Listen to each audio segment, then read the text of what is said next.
Sabe, eu até comentei com você. Porque assim, o Krishnamurti é um processo contrário.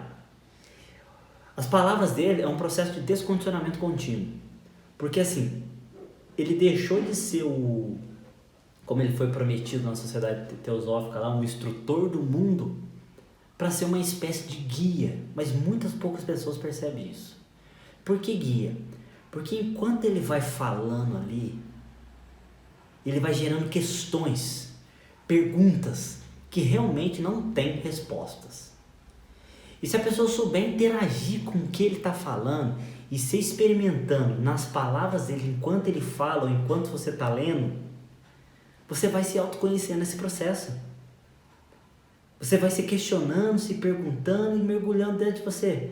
Então, assim, o próprio conteúdo dele é o próprio guia. O próprio conteúdo dele é a sadhana, que ele sempre negou a vida toda. O método, o sistema. Realmente não tem um método no sistema, porque não é linear. Mas se a pessoa for ter uma certa expertise, né, e conseguir compreender o que é as palavras dele, na verdade, as palavras dele é um processo de mergulho interno. Você vai ouvindo e vai mergulhando e vai se percebendo, não tentando entender o que ele está falando. O erro das pessoas é isso, tentar entender o processo intelectual. Eles estão tudo assim, ó, atento, concentrado, tentando entender ele. Não é ele que você tem que entender, é você, entende? Então no processo o que a gente faz? A gente vai voltando para dentro e se percebendo nos condicionamentos. Primeira fase em análise, entende? Por isso que ele faz essas análises. Você vai perceber, nossa, eu sou assim, assado. Daí você percebeu que você é um produto do sistema, da sociedade. Você não é autêntico, você é zero autenticidade. Pronto, a segunda fase agora é a investigação, é a observação.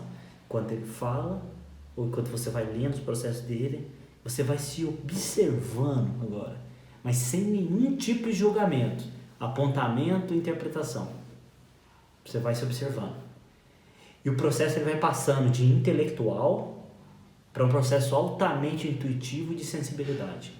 Não só o Krishnamurti, mas todos os mestres fazem esse trabalho e passa imperceptível. Por isso eles trabalham com paradoxos, com coisas que não fazem sentido para a mente.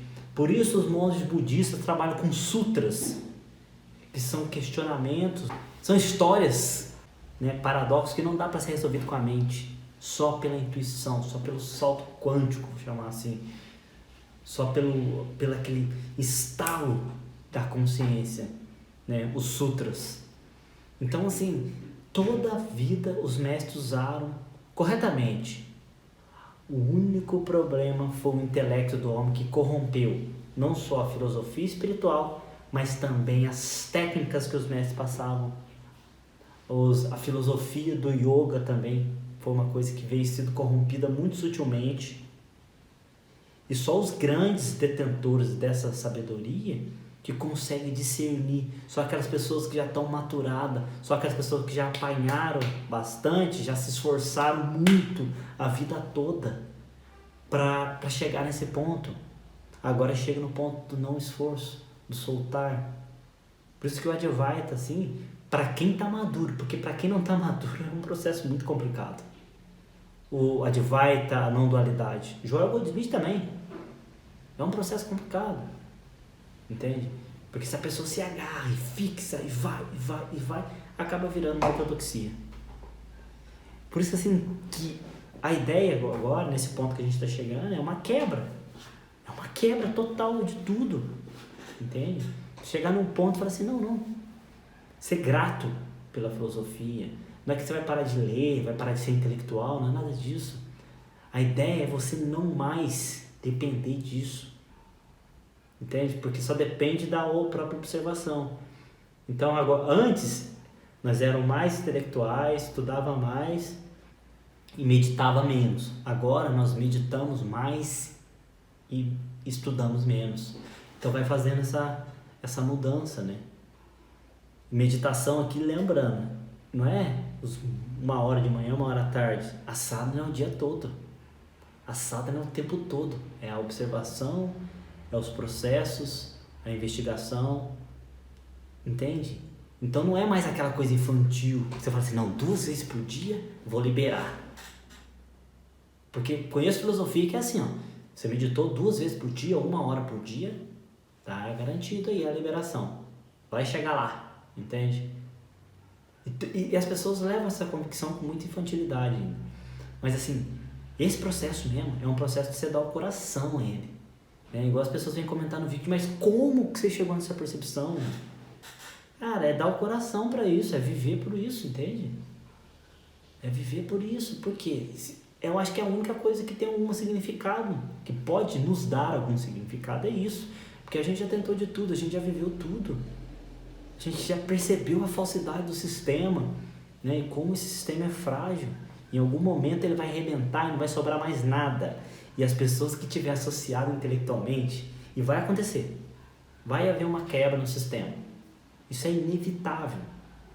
Porque assim, para ele se ajustar, ele tem que quebrar. Então chega um momento que o sistema político vai por água abaixo, o sistema financeiro, e quem tiver apegado vai sofrer muito. Alguns vão até perder a sua vida. É só você ver, por exemplo, esses empresários. Os caras estão tão identificados com o dinheiro, com a fortuna, com a empresa que ele tem, que quando acontece um crush no sistema econômico, é um monte de gente suicidando e se matando por causa disso. De tamanha identificação que ele tem com aquilo. Agora, se isso acontece com uma pessoa que é minimamente fora do sistema, ela pode arrancar tudo dela. É como se não tivesse arrancado nada. Ela está feliz, ela está leve, ela está tranquila. Ela pode perder tudo que ela está bem, tá ligado? Então esse é um estado de consciência assim, que não tem preço. Porque você percebe que tudo é transitório. Então por que você vai ficar se agarrando às coisas, ao nome, né?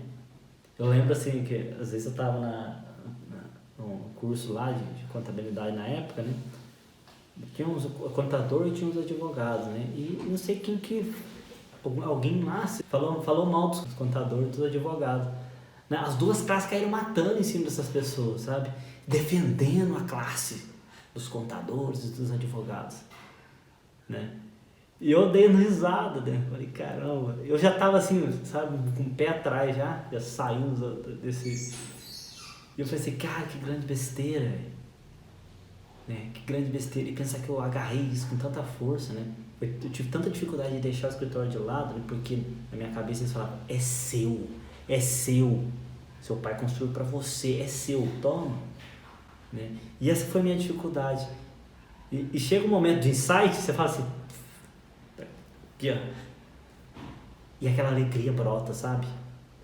E isso é soltar, entende? Isso é soltar, é isso que a gente tem que aprender. Pra gente não sofrer. Né? Eu acho que eu seria até mais feliz se eu virasse assim um agricultor, vou plantar orgânico, fazer alguma coisa, sei lá, uma coisa simples, né? Igual o Krishnamurti, eles perguntam muito para Krishnamurti, mas como que eu vou, sabendo que eu faço é falso, como que eu vou me colocar na sociedade agora? Eu falo assim, ó, existem muitas maneiras de você se colocar e ajudar realmente a sociedade, ajudar de verdade, só você pensar um pouquinho. Né? Mas sabe qual é o problema? A maioria das pessoas, elas estão tão ligadas ao ego delas que elas não querem ser algo, se diminuir. Por exemplo, se elas têm um cargo aqui em cima, elas não vão querer se rebaixar a um agricultor, por exemplo, né? A um profissional que faz limpeza, etc. Entende? Então, assim, a primeira coisa que é quebrado é a nossa arrogância, o nosso orgulho. Ela vai diminuindo. E nesse estado você faz qualquer coisa. Você faz qualquer coisa. Igual no filme lá, Poder Além da Vida. O cara punha o moleque pra limpar banheiro, pra limpar coisa. O cara, ele não entendia a essência daquilo. Mas é pra trazer essa espécie de humildade. Pra trazer essa calma. Né? Então eu acho que isso vai acontecer naturalmente. Eu percebo assim uma certa tranquilidade no pessoal, né? Que vem aprofundando cada vez mais. E isso é natural que aconteça. Isso é natural e isso é parte do processo. Só que agora vai ter algumas coisas que vai ter alguns divisores de água, sabe? E esses divisores de água são esses aprofundamentos mesmo. São esses processos que a Maria está passando, que a Mirella já passou, né? Que muitos aqui de nós aqui já passamos, sabe? E vem para cada um vem de uma maneira diferente. Agora, a atitude interna para passar por esses processos é muito importante. Você sentar e se observar e olhar aquilo acontecendo e ver o barulho, sabe? Interagir com aquilo e ver o movimento e ver que não é um bicho de sete cabeças. O máximo que pode acontecer ali é você morrer. O máximo. Mas é morrer pro ego, sabe?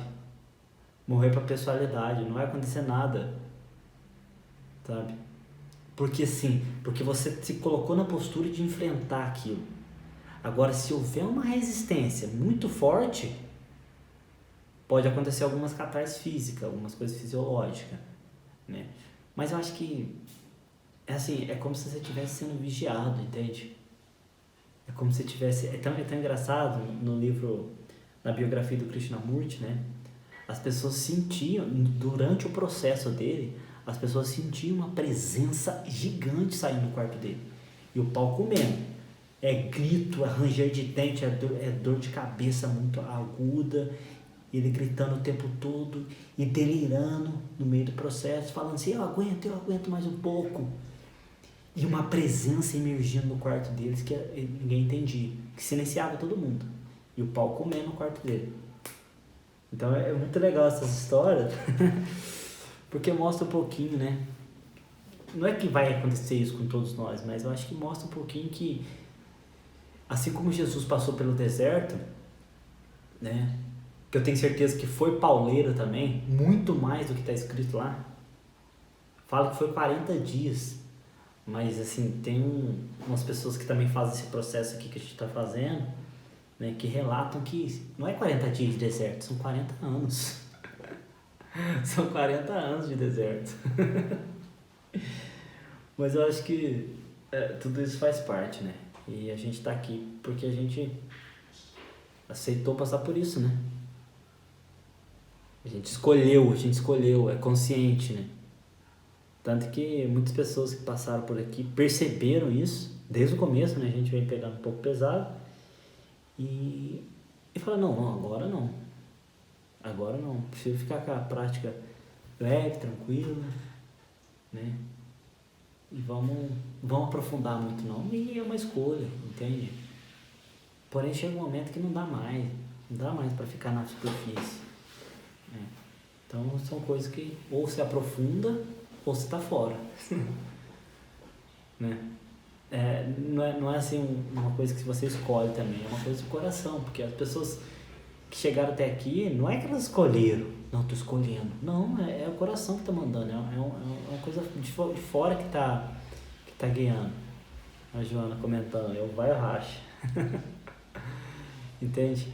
E algumas pessoas não é que ainda tem essa dúvida, sabe? Não tá o coração nisso, não colocou o coração nisso. Se não coloca o coração nisso, não vem os insights, não vem as percepções, não vem nada mais, né?